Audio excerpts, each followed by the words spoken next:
This is more of a episode 3.5. Last episode was about 26 minutes long, and this one's got the lead timer to its runtime. Why do you feel the need to punch 1337 into every conceivable number input device?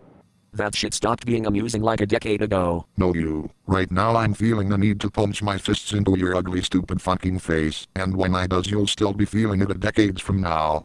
Despite being boiled down to half the size, and despite the fan base, or parts of it anyway, being super salty of the short size and forgetting about those runtimes of the past, and being unappreciative of what we've got today, let's discuss how this episode has been able to effectively contribute to my ever so lasting engagement to Volume 6. I think it's best to start off with that initial scene.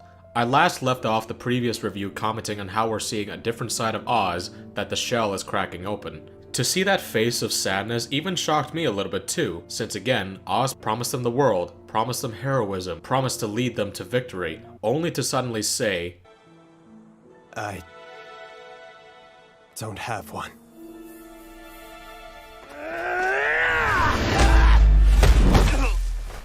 yeah. That's gonna make them unhappy and hopeless too, possibly contributing to doubting the effectiveness of their existence. If having huntresses and huntsmen defending Remnant even matters at all, or its inevitable Armageddon that awaits them all, and the unhappiest and unluckiest fellow of them all, Crow. I mean, I think I kinda get it. I think somewhere, if I'm not mistaken, there's been talk around the RWBY fandom about Crow's semblance, his bad luck, having to do with his past regarding Team Stark and their unfortunate separation and outcome that they've had today.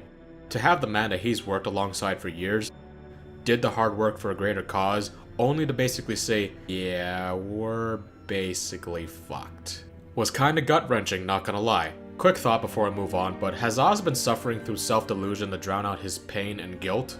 That he could beat Salem with the ones he wanted to make the protectors of the world? Well, I'd go crazy too after 1,000 years or more of reincarnating. I'd try it, but, well, I don't know if I'd like where I'd end up.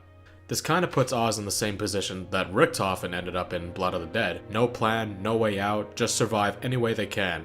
Or in Oz's case, just bury himself inside the dark depths of a teenager's head and cover his ears, cry like a little bitch, and yell la la la la la la la la over and over and over again, so he can't hear their demands to come out again. With that comes Oscar. Yup, kinda sucks that he's stuck in the middle of it all. He didn't ask for this, he was just sucked into it at an inconvenient time when the world was still in shock after the Beacon incident.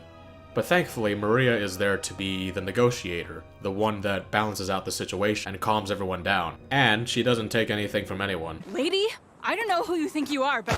Shut your fucking mouth! Shut the fuck up, you cunt! Jesus. You said it, man. Nobody fucks with the Jesus.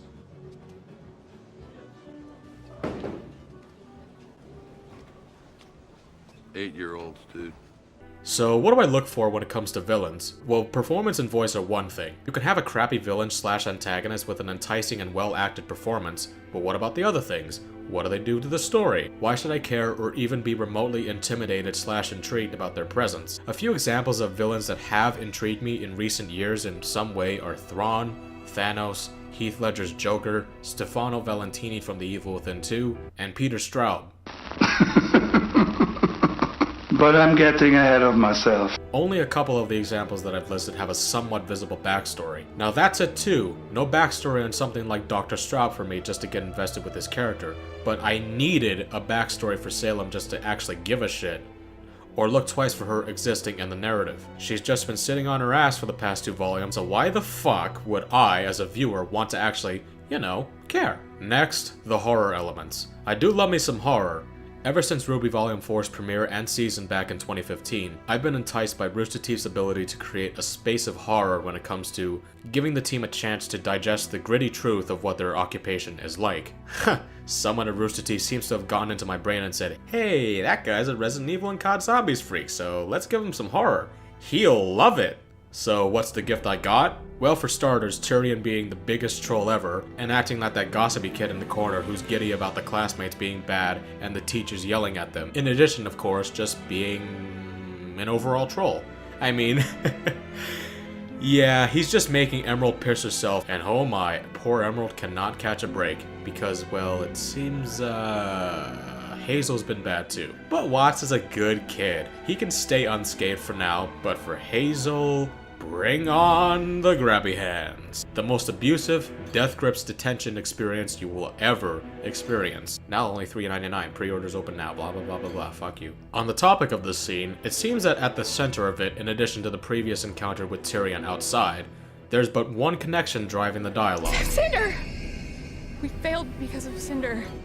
I really love that these few scenes have expressed Emerald's fear, the effectiveness in building off the last episode showing that some aspects of Salem's characteristic to control things still apply to the present day. She don't get what she wants, she's gonna throw a fitted rage. Before it was more preserved and felt like she was holding back because she was using the Seer Grim at the time. But now that she's gone all out, once again, I see the continuation of the last episode translating to the present day. I think it's time we end it off here. But yet again, another cliffhanger that leads into yet another assortment of events. Brunswick Farms? Yeah, this is gonna be, wow, this is gonna be a spicy one. Well, that's it for today, so until next time, I'll see you guys later. Take care, everybody.